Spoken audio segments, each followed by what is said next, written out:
Hey, welcome in. Arkansas is going to Kansas for the NCAA regional. That's not necessarily what we expected to see this week, but certainly that's what we're going to get. The Razorbacks going to play Missouri State on Friday at 5 o'clock at Hoagland Ballpark, not Hogland, Bubba, although I guess they could, like, if they take it over, they could maybe you could rename it Hogland this weekend. But Hoagland Ballpark seats 2,500. They're going to bring in about 1,500 portable seats, try to get the capacity up a little bit. Have you ever been up there?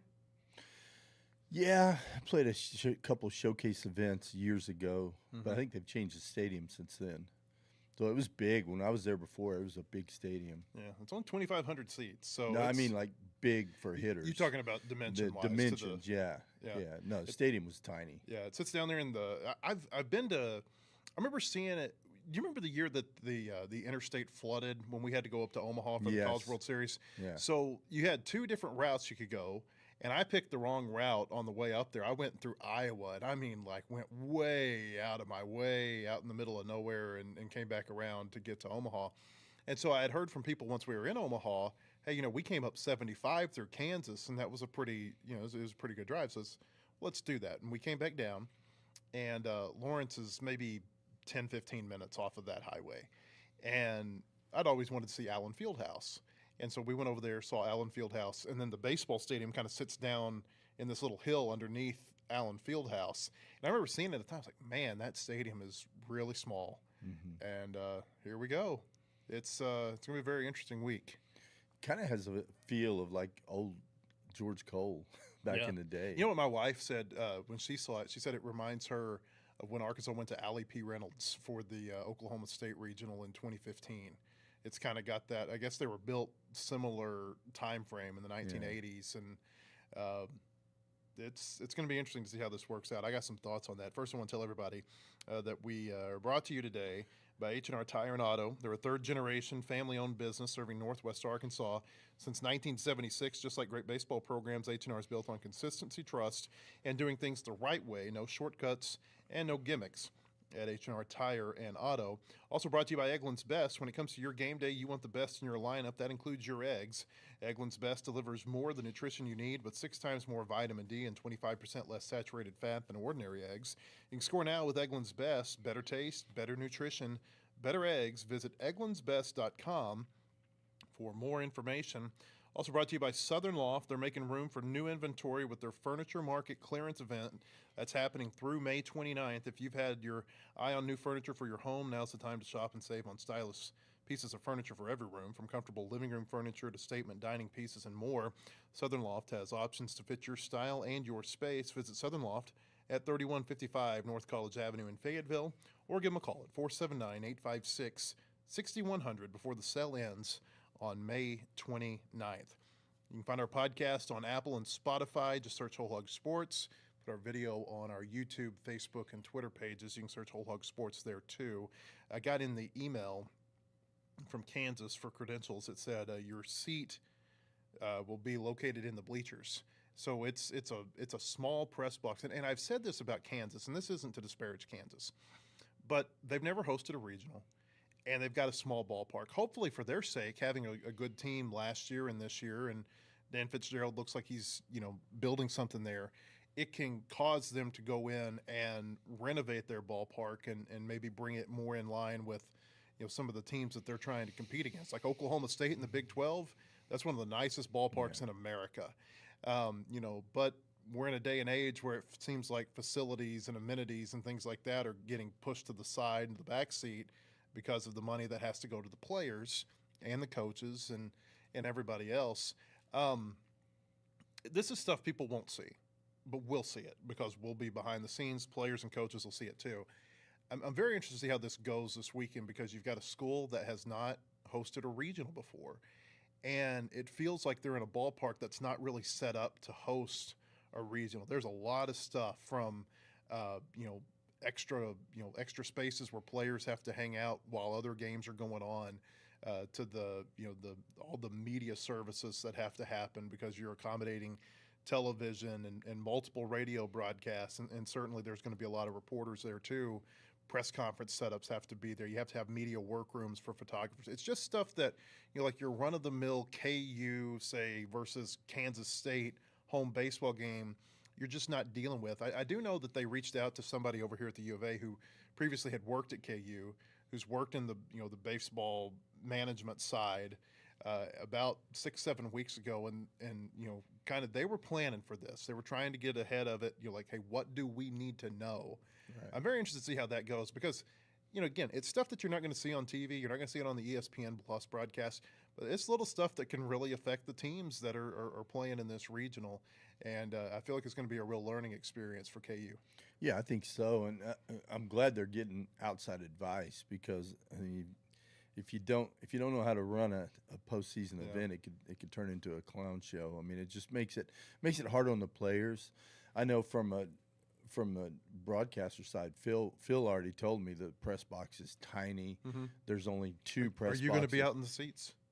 No, I think there's room for me and Chuck Phil Barrett in the did booth. a game, and he may have done more than this. I'm sure Chuck's got some great stories.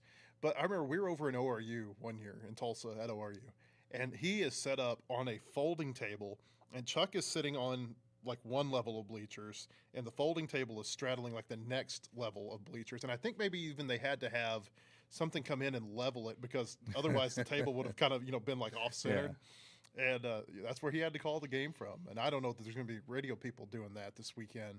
But it's not like Hoover. Like in Hoover, by the way, you like my Hoover hat? I'm representing the city of Hoover after I had a great time down there for the last week. But, they've got multiple radio booths where, Florida and Georgia can be going on while you and Phil and the Auburn radio crew, they can set up in their own booth and get ready. It's going to be different this weekend. Yeah, it's going to be different. I'm not worried about us. I'm more worried about the team and like when they get to the field, like where do they get to hang out? Yeah, because when we get there, there's going to be a game going on. Where do they get to go? Like, what is there a happens place? if there's a rain delay? Oh my gosh! You know what I mean? But those are the questions. Like, and this kind of stuff will happen here in Fayetteville. And just to give people kind of a peek behind the curtain at what happens in Fayetteville, is when that happens here. You'll see teams go hang out in the indoor track facility. Like there's some areas where they can go. In fact, I've seen so many times where players will go nap on the pole vault pit. Yeah. You get that big old cushion that the pole vaulters land on. You get 10 people on there easily napping. And so, it's these are the little things. And none of this, like I said, is disparage Kansas. And we've probably gone way too far inside baseball here for most people who like to listen to us. But that is a thought that I had with KU hosting it this week. I was watching a show on ESPN last night with Mike Rooney and Chris Burke and Kyle Peterson. They were up in Bristol. And I forget who it was, but I think it might have been Mike Rooney who said this. He said that he thinks it's really hard for a team that's hosting its first regional to advance past that first regional just because it's so new to them and like it almost feels like there's so much pressure on them to show well whenever they're hosting a regional for the first time. I think that's a very interesting thought as it pertains to Kansas this week. Yeah, I think it depends on the makeup of your team. Like we have a team that I don't think it would have fazed us to host or go on the road. I think we're fine either way. Last year's team played great at home, so doesn't faze us. I think it just depends on the makeup of your team, the kind of the guys you bring in. Are they good in that setting, or do they kind of tense up a little bit? Because there is going to be some pressure on them. They're picked to win it. So it'll be interesting to see that. But I think it's going to be more – I mean, they're at home. They've got their home setting there. So, I think it's going to be easier for them than the other 3 teams going in and really going back to the space. Like, where can they hang out? Are we going to be able to get enough swings in before the game? I don't know anything about the facilities. That's the things. I think of those things because you got to have somewhere to go and hit, before the game. A lot of things like that. Like when it comes to the radio booth and stuff like that, there's only 2 booths. So, that team's, when you look at we got the longest post-game show in the history of baseball. Our post-game show goes on forever. I mean, we're the last dudes in the ballpark except for you. You're still there, yeah. I outlast the janitors. So I don't know how that's going to work, but I'm not worried about that. I mean, because this is about the players on the field, and I just want to make sure that we have everything we need to get ready for a game and play a baseball game. And I'm sure they'll make it work. Mm-hmm. Now we can talk about why we're even in Lawrence to begin with, Let's if you want to talk about that. But let's do that, because I think more people are interested in that right now, in the here and now, than they are about even who they're playing, because it's still so fresh that Arkansas got left out of hosting a regional. I got on the teleconference yesterday with Michael Alford, who is the chair of the NCAA Division I Baseball Committee, and I didn't think he gave very convincing answers as to why Arkansas was not included as one of the hosts. I asked him two questions. I'm trying to find the answers here. I asked him two questions though that pertain to Arkansas. The first one, I said Arkansas had 20 SEC aggregate SEC wins. I said when you take the tournament into consideration, the other two who had 20 or more SEC wins are both top 8 national seeds. And I said, when you've got that, you've got the second most quad one wins. What was the justification for them not getting a home regional? And it felt like a lot of double talk, to be honest with you. At first, it was like, well, a lot of people are saying we compared them with Mississippi State. And then he started talking about how Arkansas compares with Mississippi State. Then he kind of doubles back and says, but then there was also KU and West Virginia. And he said, and we valued championships, which I get that for Kansas. I get that you win the Big 12, you get to host a regional. I don't think anybody has a problem with that. But then he started talking about West Virginia. They got to their conference tournament championship game. Well, so did Arkansas. And you look at a lot of these teams that got regional bids. I just don't think their metrics stack up with the Razorbacks. I really don't think they do. And I don't think they played schedules in a lot of instances that were quite like Arkansas's. 18 and 13 in quad one games. That's the thing that stood out to me about Arkansas. And I said for the longest time, the quad one wins, that's going to be like what they hang their hat on. If they get a regional, it's going to be because the selection committee really values the number of quad one wins they had, but also the quad one number of games they played. I mean, let's put this in perspective, Bubba. Arkansas played 31 quad one games. Kansas played 17. West Virginia played 13. Oregon played 22. They were there. Even Mississippi State played 23 quad one games. When you start talking, and he talked about in response to a different question, not from me, but he talked about, we looked at your strength of schedule and your strength of schedule within the conference. Explain to me how Mississippi State has a harder strength of schedule within the conference, but they played 8 fewer quad one games than Arkansas. Now, part of that's Arkansas played longer in Hoover. I get that. They played 2 more games than Mississippi State in Hoover. Although Mississippi State played Missouri in Hoover, that was not a quad one game. Right. I don't know. I think here's where I land on this. I'm not surprised they didn't get to host. I thought they had done enough to get to host. But you go back to the RPI. That's what I've been saying for the longest time. I just don't know that there's a path after a certain point to get their RPI into that range that the selection committee typically has said you get to host with. This year, same as last year, nobody outside of the top 19 in the RPI got to host. So they finished at 21 in the RPI. And then there's a little bit of this too. Let's just be honest with ourselves. The 16 host spots are not the 16 best teams. No. If it was the 16 best teams, you'd have half or more of the SEC hosting. But it's about appeasing the Big Ten. It's about appeasing the Big 12. It's about appeasing a mid-major or two. That's what it's really about. And so, like it's you come up with 16 teams and you try to defend them based on metrics, but it's not the 16 best teams that ever get to host. Because if it was, I think you'd see a lot more host advance than what happens every year. There's always a 2 or a 3 seed, and more so 2 seeds that come in and they'll get hot. And it's kind of clear at the beginning, hey, that team should have been hosted in the first place. Kind of like what happened with Arkansas in 2022. Well, Matt, my thing is sell me on why this team is above us or this other team's above us. And I don't Mississippi State is the really hard sell. It's so hard. Because you look at Mississippi State. If you're going by RPI, then sure. But RPI, I think, has been exposed for being an outdated, antiquated metric. Mississippi State's 13, Arkansas's 21. DSR and KPI, they're right there together. But what stands out to me really are three things. Again, quad one number of games. Arkansas's got 8 more than Mississippi State. SEC wins. If you're just going by the regular season, Arkansas has 1 more. If you're going aggregate and counting Hoover, they have 3 more. And then, oh, by the way, there's the head-to-head. They look like they're almost identical on paper, but Arkansas won the head-to-head in Fayetteville, and that has to me that needs to mean something. Yeah, it's got to. And you talk about the strength of schedule. Well, we played a lot more quad one. I mean, to your point, we played a lot more quad one teams. I mean, doesn't that say that our strength of schedule should be pretty Arkansas's good? got the number 10 strength of schedule in the country. Yeah. It's not like they played a bad schedule. But don't they have Mississippi State at 7? 7. Yeah. Yep.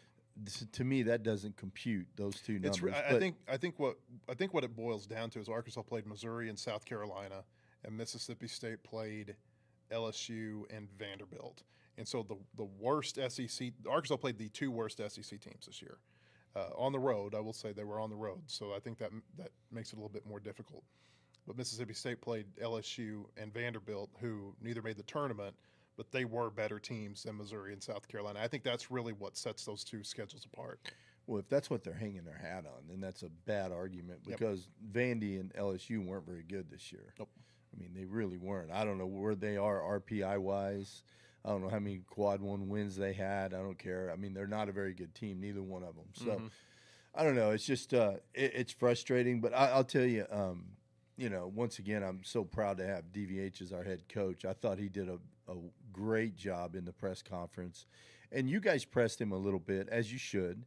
And he said all the right things where I guarantee there was stuff that he was wanting to say that the nonverbal body language gave it away. Yeah. What he really wanted to say. I mean, turn it or around. At least there was more that he wanted to say. Turn it around, and what if Tony Vitale is sitting in that seat? You guys ask him the same thing. I don't think you're going to get the same professional answer that you got from Dave. And I mean that's why he's classy and he's got character, and it would have been real easy for him to go the other direction and really say what was on everyone's mind, and I'm sure it's on his. But because we were really told by everyone in Hoover that we were in. I mean, Phil and I were talking confident. Going into the Georgia game, and then even at the end of the Georgia game, we're saying, hey, we're going back to Fayetteville. We did everything we needed to do here to earn a host. We're going back there. And I think I prefaced it with 95% sure that we're going to be hosting, because you never know what happens. So I left that little small percentage. But, man, everyone I talked to upstairs was like, yeah, you guys are in. Yeah. And that's what it felt like. Even before the Auburn game, and I like what Dave said about throwing his closer for 4 innings. I mean, if we weren't in, if we didn't think we were going to be in, he wouldn't have done that. I mean, his pitch count was low, so I mean, we didn't overtax him. Maybe we're getting him ready for longer innings somewhere down the road. Who knows? But yeah, I just think the whole thing. I mean, there has to be. I said it last week. I mean, it's 2026. There has to be a better system in place. Basketball moved to a better system. I mean, why can't baseball do it? Why are we still stuck on RPI when think about I still go back to Georgia. Going in the SEC tournament, they're 14, right? Now, I think they ended up at 7. Yeah. How did they get so much lower when we didn't? We beat better teams than they did. Why didn't we get that much lower? I don't know. How did they go from 14 to 7 and we go from 20? What were we? 25 to 21 is where Arkansas jumped from. Okay, yeah. Well, shouldn't we have gone more? I mean, we beat some pretty good teams. Yeah. You beat Texas. Yeah. You beat Texas Tennessee. gave them the biggest bump. I think Tennessee, they jumped up by a spot. What about Auburn? Yeah, that was weird that Auburn didn't move them. I don't know if that's because they've already beaten Auburn this year. I don't know. I mean, that's the thing, Matt. That's why I need to know. I'm just a wine person. I don't understand. Give me an answer that I like or that I can understand and accept, and I'll move on. And I haven't heard that answer yet. I understand the RPI to a certain point. I don't understand it in other ways. I will say one thing about Georgia. They played a ton of home games this year, and so I suspect that maybe it was all of those neutral site games was really giving them a lot of extra juice, so to speak. just because they hadn't played maybe neutral site games like some other teams have. I don't know. So they I can't get say. rewarded for playing a lot of home games? Well, they were getting. Well, actually, you could say that they were lower in the RPI because they played a lot of home games. So I think, but at the end, I think they might have, and I don't know, but I think they might have gotten a little bit extra reward for playing neutral site games. I really don't played know. more neutral site games too, though. Yeah. Yeah, I'm sorry. we played more than they did down there. Yeah, RPI. Like I said, I understand it to a certain point. I guess I come away from what happened in the last couple of days with some takeaways. Number one is that RPI is all reliable to the selection committee. They have an RPI addiction, and they can't kick the habit. Even when they have all these other metrics that they can pull from, like they still are a slave to the RPI. That is the biggest takeaway. Also, a takeaway is that the teams that had a lot of these RPI related cancellations, they weren't dinged for it. They put out this statement a week or two ago that says don't do that, Right. but then there's no consequences for it. And you've got teams, like I think West Virginia had a number of these cancellations. I think Oregon had one of these at least, where like they're clearly trying to game the RPI system, and they're rewarded with it. I mean, what happens to West Virginia if they play one of those games? Maybe they're not hosting. Yeah. But by canceling those games, they're able to keep their RPI at 17 within that range. So that's a big takeaway. Is that there were no real consequences for teams that gamed the RPI. Another big takeaway is that quad one wins, I don't think they matter as much as we thought they did. Because if they mattered, Arkansas would be hosting. Right. They got the second most quad one wins in the country. Only Georgia Tech, who's had a really strong case to be the number one overall seed, I thought. Only they have more. They've got 22 quad one wins. Arkansas's got 18. So that's a big takeaway. And I'll tell you another big takeaway. Going back to Michael Alford and talking to him yesterday, he started mentioning these things called RAC rankings, Regional Advisory Committee rankings, that happen throughout the season. And he basically indicated that if you weren't in those RAC rankings all year, you were going to have a really hard time hosting a regional. And to me, that's wrong. Yeah. And I asked him that. I said, is that not disadvantageous to a team like Arkansas that has a really strong end? I mean, Arkansas went 13-5 down the stretch. They were 12-4 during that time against teams that made the NCAA tournament. The only series they played I guess it would have been 11-4. The only series they played, though, during that time against the team that didn't make the NCAA tournament was Missouri. Everybody else made the tournament. Missouri State in the midweek, Oklahoma, Ole Miss, Kentucky, all the teams they played in Hoover. Everybody made the NCAA tournament. But it was almost as if because Arkansas was not in the RAC rankings, say at the end of April, they didn't have a chance to host a regional, or they didn't have as strong a chance to host a regional. And I asked him that about the RAC rankings, and he said, quote, he said, it's a whole body of work. Like I said in an opening statement, we look from day one to the tournaments you play and how you do, and we talk about how teams improve. He said, no doubt Arkansas's run we were watching at the SEC tournament was taken into consideration, but we compared them to some other teams. It ended up just shaking out the way it did. Like, I hate that. It just ended up shaking out the way it did. Can I say something real quick? I want to hear what you have to say. These tournaments, they need way better people going out and defending these selection committees need better people who can actually communicate with the public. Like, it doesn't matter if it's a college football playoff or the men's basketball tournament or the baseball tournament. They got people who cannot communicate and defend their position whenever they're pressed on it. And that drives me crazy. They need to go hire a criminal defense attorney who can at least go out and offer a defense to what they're doing and make it believable and actually be able to give kind of a full-throated defense of this. Because it's these ADs who they parade out to defend the rankings, they never come off well. Are you just saying defend better or lie better? Yes. So, okay. I mean, you said a lot there, but they said I'm sorry. The whole body of work, and how teams improved. Well, we're the definition of a team that improved. We started out 5-7 in SEC. We ended up beating 20 SEC teams. Did we not improve? I think so. I mean, we go and we sweep Alabama. Look at Arkansas when they their played place. Auburn the first time, and then look at them when they play Auburn again in Hoover. Yeah. Tell me that's the same team. Exactly. So, I mean, the guy's talking out of both sides of his mouth. I don't like the fact that he played at Mississippi State. He has a master's degree from Arkansas. Who cares? Maybe they'll take it away after this. Yeah. I mean, yeah, let's revoke that thing. But there's got to be, I don't know. And I got a question, though, and I was curious about this. I thought about it on the drive back home. Do you think – okay, so I don't think these guys keep up. Like, how many Razorback games do they watch throughout the year? There's no way you can watch that I many think college they took baseball the games. easy way out, and they looked at RPI and said, okay, you're not in. I think that's what happened. I think that I don't care about quad one wins. Half of them may not even understand what a quad one win is. I don't know. I don't know who's on the committee. I was going to Google it and see who else on the committee, and it didn't. I didn't want to waste more time of my life. Yeah. So I just let it go. But I think they're sitting there watching it, and they've got the SEC network on, and they're watching us play Georgia. We got run ruled. And I think they looked at that, and they said, no, they're not in.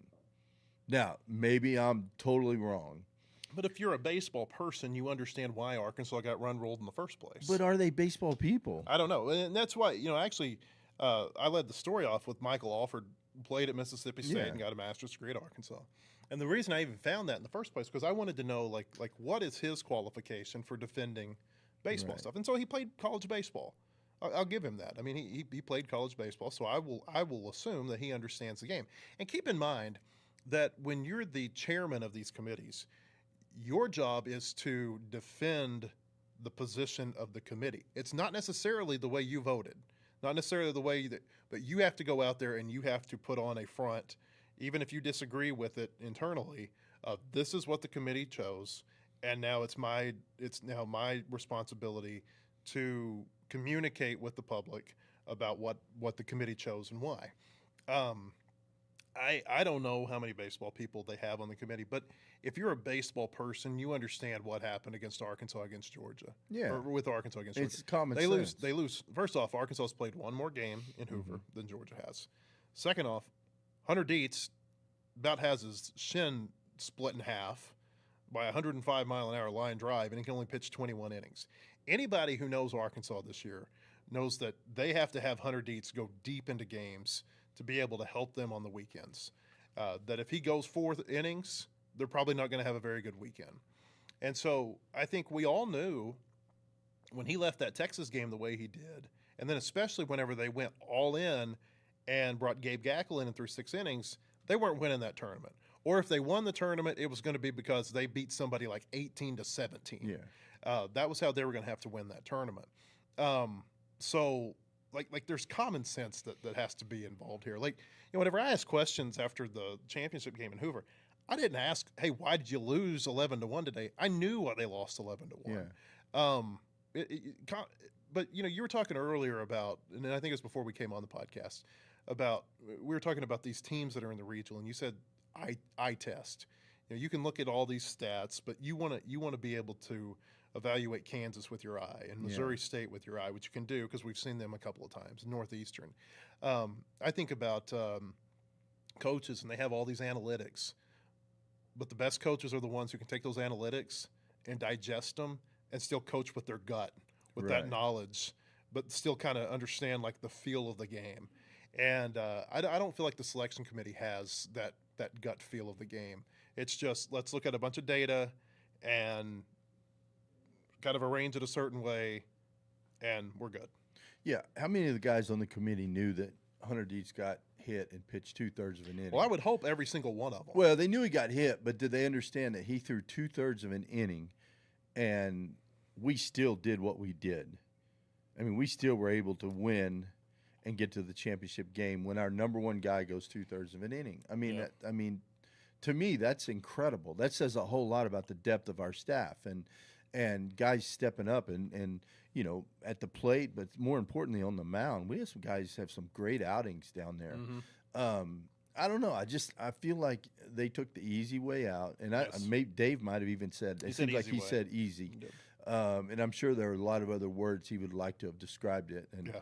you know, I don't have to be politically correct, but I'm not going to get into it here. He said a national media member. He said used he said kind of a negative word or a. He Said he described it in one word, I Yeah, think. one word. He Yeah, said I won't. He said I won't use that word. He said easy is the word I'll use. Can I use it? Sure. Can I say it? Well, I don't know. Maybe spell it. Starts with horse. Okay, well, all right. I was thinking lazy. Okay. Yeah. Maybe. I mean, if it's one word, it's two words, but I guess when you combine it, it turns into one word. But it starts with horse. That's the way I would describe. Horse poo. Yeah. I don't like it, and I really think that they just didn't do their due diligence, and you know they go with RPI, and they said this year, oh, we're gonna use DSR, KPI, we're gonna look at all this, and he comes up with this rack thing. I had never heard of rack rankings. I had no idea when you wrote it. I have a feeling there are going to be a lot of coaches who are now like, whoa, now that's another piece of data that we have to keep in our mind as we go, you know, throughout the season. And again, that's for hosting. Like most coaches are just worried about getting into the field. Right. There's only a handful, you know, especially like in mid-April, who are thinking about hosting probably. But yeah, the rack rankings, I'd never heard of that until yesterday. Good, because when I read your article and I'm like, what is that? Yeah. And I was just going to ask you, but I never heard of it. So if they put that much emphasis on the start of the season and where you're ranked in the beginning on the rack rankings, I mean, it to me, it's about not how you start, it's how you finish. Yeah. It's your trajectory throughout the season. It hurts a team that has, the way Arkansas did, a front-loaded schedule. Like we sat here 6-7 weeks ago and said, look, there is a path for Arkansas to finish the season strong. They just got to weather this storm of Auburn and Florida and Georgia and all these teams that they played at the front end of the schedule. And then it was like, you know, then there's Missouri and then there's Oklahoma and Ole Miss at home and Kentucky. It looks like they could win some games, and that's exactly what ended up happening. Right. It's really weird. Baseball is a totally unpredictable sport. But I feel like we pegged exactly what was going to happen with Arkansas about a month and a half ago. Exactly. Even down to the RPI and not being able to get into the regional because they're just going to run out of time being able to get the RPI up high enough. It hurts a team, though, that has a front-loaded schedule. I mean, it's I don't think there's any other way to describe it other than you know, you got to be really smoking hot at the end if you don't have a good start to be able to get a regional. Or at least that's how it feels to me. We were smoking hot. I mean, yeah. Well, but more smoking hot. You know, like they were they were a 9 and they needed to be a 10. You know? Well, okay, so I'm going to go a different direction now. Once again, I'm going to go back to Dave. I think someone asked him, you know, are you guys, because all the way home, you know, I had a few phone calls, talked to a couple people, mainly my wife. We were talking about it. I said, you know what? This is going to make our guys mad. These guys are going to be pissed off about this. Were you mad? I was mad. Did it make you drive faster? Yeah, I got home quick. It's the we were quickest kind of I've ever gotten home. We were kind of in the same boat. I was about an hour behind Bubba. We made some poor life decisions on the way back from Hoover. Bubba got back about what 3:30. Yeah. I think it was about 4:15 when I rolled into town. Yeah, it's the fastest trip I've ever made from Hoover to home. But yeah, but you know, I don't know. I just was kind of like, okay, if I'm a player, I try to view it. You know, I played a long time ago. But I still, a baseball player is a baseball player. I try to view it from the player side of it, and I'm going to be mad. I'm going to be mad. I'm going to be like, you know what? I don't know if disrespected is the right term. I mean, you're not disrespected. Dave said they're not going to use that card. I know, but that's what I was getting at. Dave answered the question awesome because he's like, no, we're not going to play that card. And I think that's the absolutely correct answer.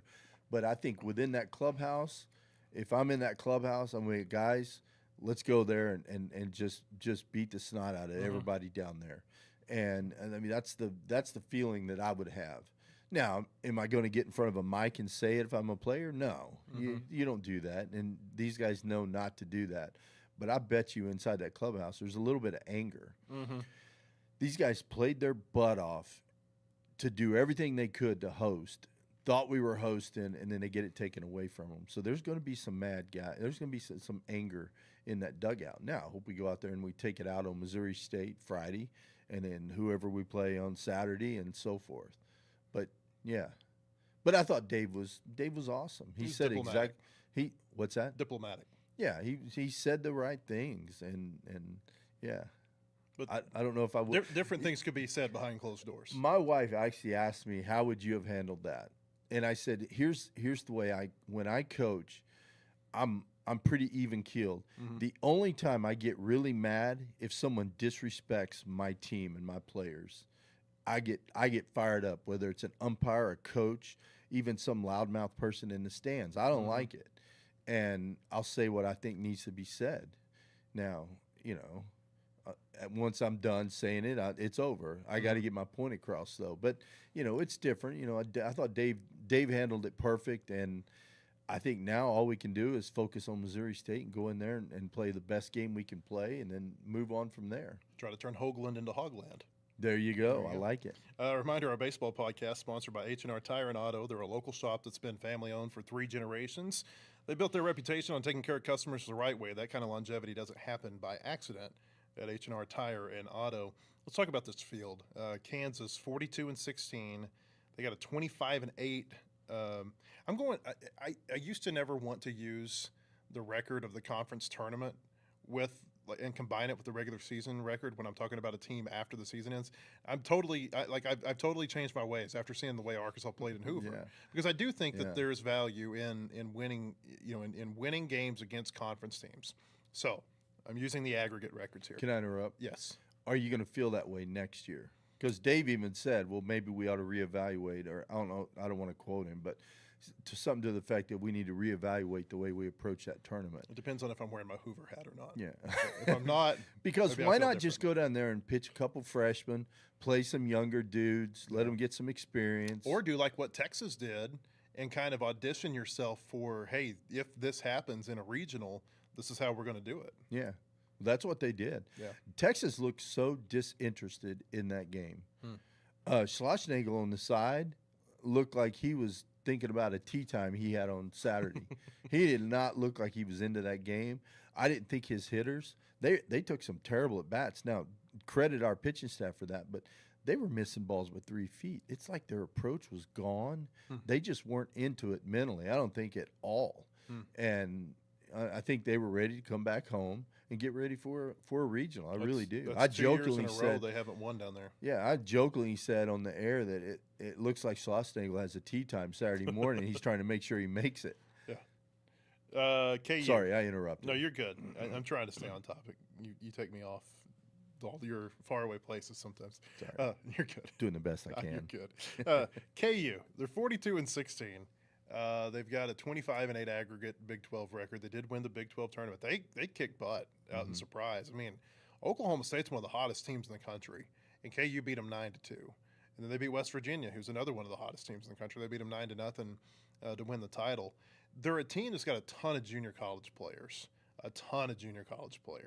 Like I mean, if you follow JUCO sports, you know that Kansas has a lot of junior colleges there. And they've taken advantage of that JUCO circuit in Kansas and some of the other nearby states. So they're an older team, Bubba. I've got I've got some stats on them right here. Here we go. So this is just basically their profile. 19th in RPI, 9th in DSR, 17th in KPI. They've got the number 60 strength of schedule. Mentioned earlier, they were 11-6 in quad 1 games. And then these are the stats that I think matter. Scoring, they're 47th in the country, 7.7 runs per game. ERA, they're 97th in the country at a little over 5.3. Fielding, they're 102nd in the country at 9.74. And then they've got a +2 run per game run differential. That ranks 49th in the country. But they've got the JUCO players. They remind me a little bit of Missouri State in that they're an older team. And those teams can be very difficult with the bats, especially in the tournament. Yeah, I think so. I mean, 102 home runs, 229 extra base hits. I mean, yeah, what are they? 289 as a team, batting average as a team. I mean, offensively, they look really good. They don't steal a lot of bases. They really don't strike out a ton. Yeah, I guess they strike out quite a bit. I was looking at the wrong number. But I think it's an interesting matchup though, because they're more of a power team. Hit the ball over the fence, hit it in the gap. Northeastern's totally opposite. I mean, they've stolen over 200 bases. They're a small ball team. Yeah. Kind of like they remind me a little bit of K-State. Yes. When we saw them in the regional a few years ago. Yeah. So I think it's going to be. I think that's kind of a fun matchup right there. They've got a few pitchers that get ground balls, so we'll see if that neutralizes Kansas's bats, keeping the ball in the ground versus getting it up in the air in the gaps and over the fence. So I think that's going to be. I think that might be a fun matchup. That's a game that. Anything can happen. You get a team like that and you get them on base, they start pestering the pitchers a little bit, stealing bases, bunting, hitting, running, doing all those little things that those teams do. It can be frustrating for a team that's not used to that. And there's not a lot of that. Well, I say there's not. There's a few teams that play that way in the Big 12, but still, I think it could be frustrating for Kansas. They're 18-5 at home. I looked up their home record. I think they went 4-3 against NCAA tournament teams at home. They got smacked by West Virginia about 3 weeks ago. That was one of those deals where West Virginia, if they were one game closer to KU in the standings, they get the number 1 seed in the Big 12 tournament. But they were too far back at that point, and KU ended up winning the regular season. They beat UCF, swept UCF at home, and then they beat Nebraska in a midweek. So 18-5 at home. Go back to Arkansas playing on the road. They've been a really good road team. Like, they've been really good away from Baum this year. I think some of that has to do with the teams they're playing. I mean, they got to play Missouri away, and they play South Carolina away. I mean, let's think about if you flip this, and Missouri and South Carolina are in Fayetteville, and Georgia and Florida are on the road. Well, the road record probably doesn't look as good, and the home record looks a lot better. So some of it's about the teams you play. Kentucky, they got to play them on the road. Not a bad team, but not a great team either. They went 3-1 in Arlington, went 3-1 in Hoover. Don't forget about Alabama. Don't forget Alabama. They swept Alabama. That was a big win for them. But the 18-5 home record, it's a good home record, but they played 7 games against NCAA tournament teams. I don't know how challenged they've been on that field. And again, West Virginia, who I think is the best team that came in there, they beat them up pretty good, especially in Game 3. But they beat them all 3 games. I mean, that's the thing. You think of the last time they played at home, they got swept by West Virginia. They haven't played at home since. Was that their last? Yeah, that's right. That's right. Because they went to BYU to end the year. So I mean, that's something else to look at. I mean, not that that's that big a deal. Turf field. Arkansas's got some experience playing on turf this year, especially of late. I mean, Missouri and Kentucky. Yeah. So I think I don't know. I just the odds makers have Kansas winning it. I don't know. I have the odds makers are going to have every regional host winning it. I mean, like, if you get to play at home, you're going to be favored to win your home regional. I feel like this is one of the 2 best setups maybe 3 best setups for a number 2 to go in and win. I like Oklahoma State at Alabama. I think they could that ballpark. I just feel like Oklahoma State could have some success against that field. I'll tell you another one is Oregon State going to Oregon. I think Oregon State felt like they might they got the shaft a little bit. Now they're playing an independent schedule, and so it's hard for them to get the metrics up like quad 1 wins and things like that. But they're an awfully good team. They're playing nearby at Oregon. And then, like, if you were just going to take the field somewhere, Nebraska has to have Ole Miss and Arizona State come in. Yeah. Like, that's going to be really tough for them to win their home regional too. But, hey, I mean, it's not just Arkansas. Missouri State is very capable, I think, of going in and winning this regional this weekend. Missouri State doesn't have the pitching that some of these teams have. But, man, that lineup they have is awfully, awfully good. We've seen it a couple of times. Well, I think our pitching can neutralize that. It's different than when we played them on a Tuesday night. I think, I don't know if we'll pitch Gackle or Dietz. I think part of it would come down to the splits, Yeah. Dave also mentioned Dietz's health and whether or not they wanted to give him an extra day of rest for that shin injury. Yeah, it could be. Yeah, that could be something. But I think a lot of it might come down to how they hit against lefties versus righties. I know they got some power in their lineup, both sides of the plate. So we'll see. We'll see how they do that. But I feel like our pitching can neutralize that hitting, and then I feel like offensively, I think we're going to score. I think we're going to score against them. This feels like it could be a high-scoring regional. I think you look at a plan like you give Nate Thompson and Bobby Werniss a week to put together a plan. I think we're going to go in there with a good plan offensively. It's up for the guys to stick with the plan and the approach, but I feel really good about us going in. And we've seen a lot of their guys. Now we haven't seen their weekend guys, I guess. And that's the big. And I asked Dave about that yesterday. I said, like these have been midweek games. How much does weekend pitching potentially change your evaluation of a lineup? And he said he doesn't think it changes it a whole lot, but I mean, again, we know. And when Arkansas played Missouri State up there in Springfield, remember that's when they had the short turnaround to a Thursday, and they were scared. I shouldn't say scared. There were a lot of pitchers they didn't want to use that night because they wanted to have them available for Thursday at Auburn, and I think that had potentially had an effect on that game. Well, I mean, look at the guys we threw that game. We started Steele Eves, went to DeCramer. Wasn't when that today's DeCramer's way better. That was when DeCramer was injured. He was dealing with a calf injury. Yeah. Then we went to Kircher, Mark Brissy, Parker Coral, Cooper Dawsett, Peyton Lee. So, I mean, you look at all those guys, I mean, Dawsett's thrown some good innings lately. Coyle's been good. DeCramer and Eves have been good. I don't want to say anything bad about, Kircher, Brissy, and Peyton Lee, but they haven't pitched a whole lot for us lately. And when they haven't been real effective. So they, I mean, it is what it is. Now they threw a whole bunch of dudes at us. They threw 8 pitchers at us. That's the 14-15 game at their place. Yeah. But once again, we are such a different team right now than we were then. They've got those two-way guys, Curry Sutherland, Max Knight. They've got a couple of pretty good two-way players that they can throw at you. And you got to remember they brought in Curry Sutherland. He threw 3 innings, closed out that game. Springfield, he was really good. He was good, very good. I so think he that pitched was the again difference in Fayetteville, and it didn't go quite as well for him. Yeah, that was the difference in that game. I thought is him coming in throwing those last 3 innings. He came in and didn't get an out. He was part of the 8th inning pitching for them, where Arkansas scored 8 in the 8th against Missouri State.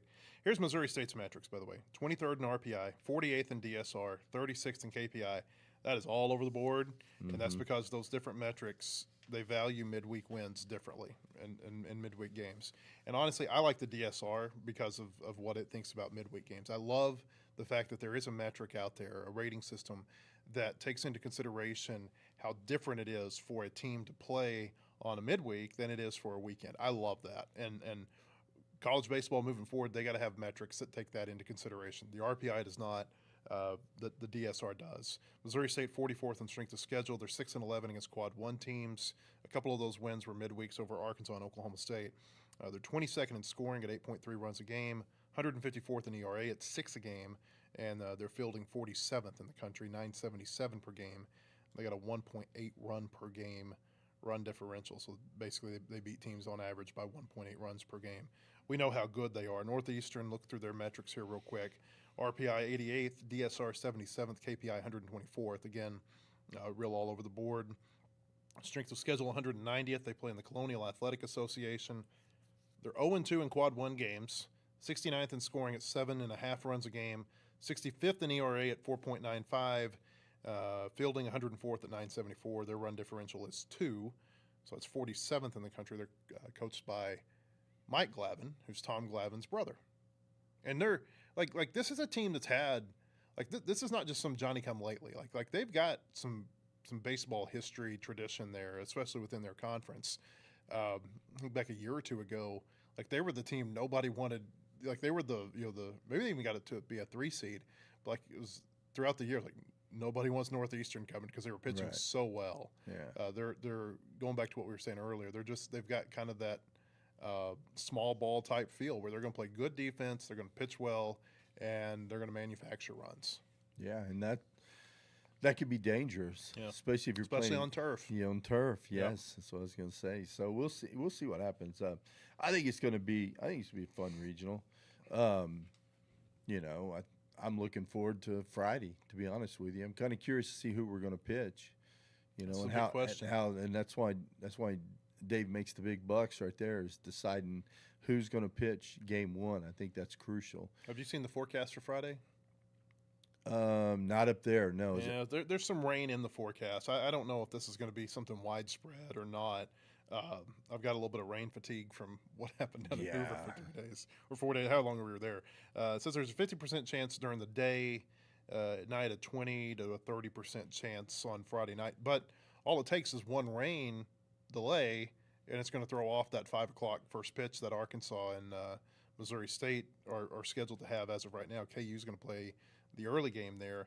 Looks like Dan Fitzgerald maybe taking some page out of Dave Van Horn's book. Where, Yeah. you know, the Razorbacks, if they play in Fayetteville, they like to play the early game. They'll play the late game on Friday night. Hey, I did look this up too, Bubba. Dimensions at Hoagland Ballpark: 330 down the lines, 370 to the gaps, and 400 to center field. So it feels very much like Baum Stadium in that way. I was looking at the forecast for Friday. Looks like you're going to have pretty light east winds, and so that's going to be blowing in. And I'm literally looking at Google Maps right now as I'm telling you this, and like trying to. Is the east coming from this way? It looks like it'll be blowing in from left field. So that's how the ballpark, as of right now, looks like it's going to play this weekend. Blowing in from left. Blowing in from left, which would make you think that maybe from like center to right, Yeah. the ball could carry a little bit more. That helps a small ball team, like Northeastern. That helps a team like that. I think the good thing about the Razorbacks, we can beat you multiple ways. We can hit home runs, we can hit balls in the gaps, we can walk, we can also steal bases. Now, we didn't steal 210 or whatever Northeastern stole. Was it 210? It was a lot. Yeah. 210, that sounds like a lot, but maybe they did. I'm looking this up. Keep going. I'll tell you in just a second. But I think we can beat you in multiple ways. If we have to play small ball, we can. But if we need to bang, we can bang. 210 Yeah, out of 253. Yeah, I thought that was That's a what big what it number. was. That's a huge number. Like we thought that OU with 100 and whatever, 102, that was a big number. This is double that. But think about, okay, so look at their own base percentage. I was looking at their own base percentage earlier. 435, or is it 399? 399. So think how many runners they had on base. That's a lot of runners on base to attempt that many steals. So they're finding a way to get on base. Yeah. Walk, hit by pitch, base hit, whatever. They're finding a way to get on base because that's a lot of runners at first. You can't steal first if you don't get there. So they're getting on base somehow. 210 stolen bases. Yeah. That is a big time number. And then success, 210 out of 253. I don't care who you're playing against. Now, there are going to be better catchers in this regional, I'm sure, than they've seen in the CAA, and obviously, better times to the plate, too, by the pitchers. But those are big numbers. I did not realize that. I knew that they were a high steal volume team. I didn't realize it was quite like that. I'm looking here. They've got 2 players on this team who have more than 40 stolen bases this year. Harrison Feinberg's got 42 and 48 attempts. And then, I'm going to mess up this name, Carmelo Masakia, I guess, 44 out of 54. I need a pronunciation guide. You did good. Yeah, you don't know that. No. No, you don't know. No, I looked at the names because I wanted to know who the fast Did you look at the guys were. pronunciation guide?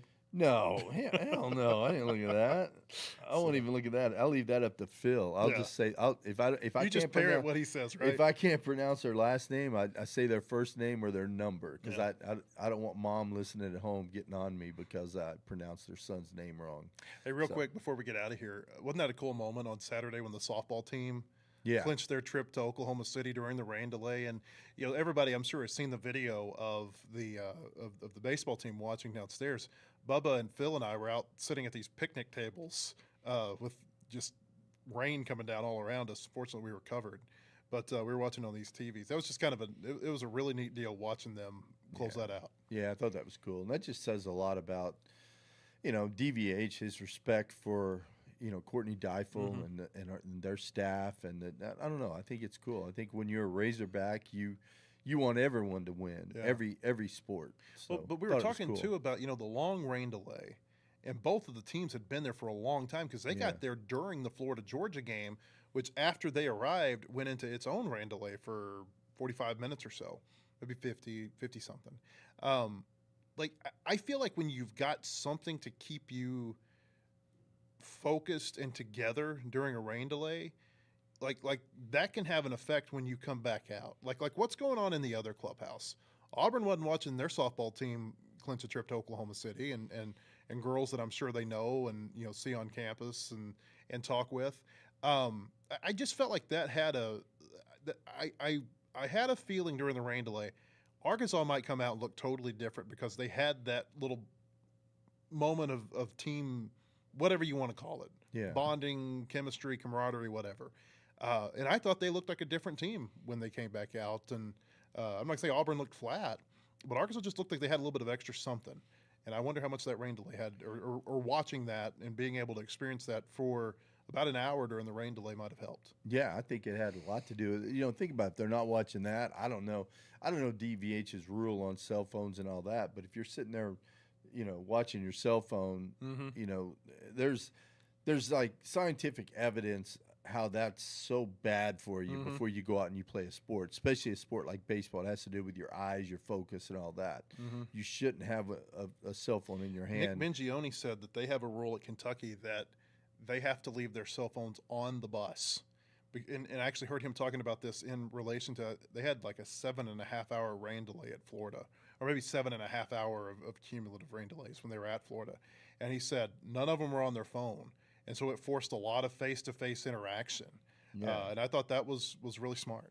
Yeah, I mean, think of the old days. You sit around the clubhouse and during a rain delay, you talk about baseball. That's what you talk about. That's how you learn about the game, is talking about it. It keeps your mind engaged. And, if you're on your cell phone, you're not thinking about baseball. Yeah.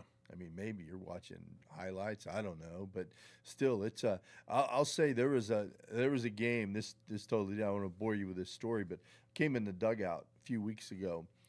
We had just beat a team really bad. We're playing another team that we're better than on paper. We should have beat them. And I'm outside talking to a few of the tournament officials. I come in the dugout, and we're getting ready to play. And I look, and almost my whole team's on their phone. I'm like, hey, put those things up. And we went out and just absolutely laid an egg. It's like we weren't focused on the game. Our approach at the plate was gone. And so I started doing a little bit of like light research about the effects of that. And it's like a legit thing. It has to do with your eyes and how they focus on things. And it's hard to go from this focus here out to a focus on the field of the ball coming at you. It affects you, I think, more as a hitter than anything. But still, just the way our bodies work, the way our eyes send signals to our body. Because as a hitter, you got to trust your eyes. If your eyes aren't doing the right thing, then you're going to struggle. So I would think there's some mind, like how it affects your mind too. Oh yeah, you got to be focusing on what you're about to go be doing, not what you're looking at on TikTok or Instagram or whatever. Yeah. Buddy Bell had a rule with the Rockies: no cell phones on in the clubhouse. Yeah, when you turned it off, you kept it off. Not a bad rule, I would think. He was having a team meeting one day, and a cell phone went off, and he absolutely lost it, threw a chair, just went nuts. And come to find out, it was one of our players. His wife was in the hospital about to have a baby, and so his phone was on. But by the time we found that out, I mean, he destroyed the clubhouse. But it was So I always kept my phone off, so I don't want to get the wrath of Buddy Bell. But it's kind of a funny thing. So, but hey, back on this, I feel good. I feel good about our guys. I've liked this team all year. I think Hobbs has done a great job with the pitching staff. I think DJ's done a good job with the scouting side of it. I think offensively, I think you look at Nate and Bobby, what they've done with the guys offensive. We've come a long way from the start of the season to where we are now. A lot of growth. Now, we're still having some bad at bats, but some of that you tip your hat to the pitcher. I was a little frustrated with all the strikeouts over the weekends. If you've heard me talk, I hate strikeouts. Now, you can say part of that we got out of our approach. Part of it was just we were facing elite pitching. And so Dylan Volantis will do that to anybody, won't he? Yeah. Holy cow, that guy was good. Yeah, he was good. He was really good. So, but I think we're trending in the right direction, and I think we're going to go into Lawrence and make a statement. I don't think the pitching they're going to see in Lawrence is going to be as good as what they saw in Hoover. No, personally, not even close. So, I mean, I think this is a very winnable regional for Arkansas. But again, Missouri State, KU, older teams, veteran teams, and you can throw Northeastern in that mix too. Like, it's not gonna be a cakewalk. Like if Arkansas goes in and wins this, they're gonna have to really earn it. Yeah. Over some teams that are really experienced. Want to get more time? Our baseball podcast brought to you by H&R Tire and Auto. They're proudly family owned since 1976.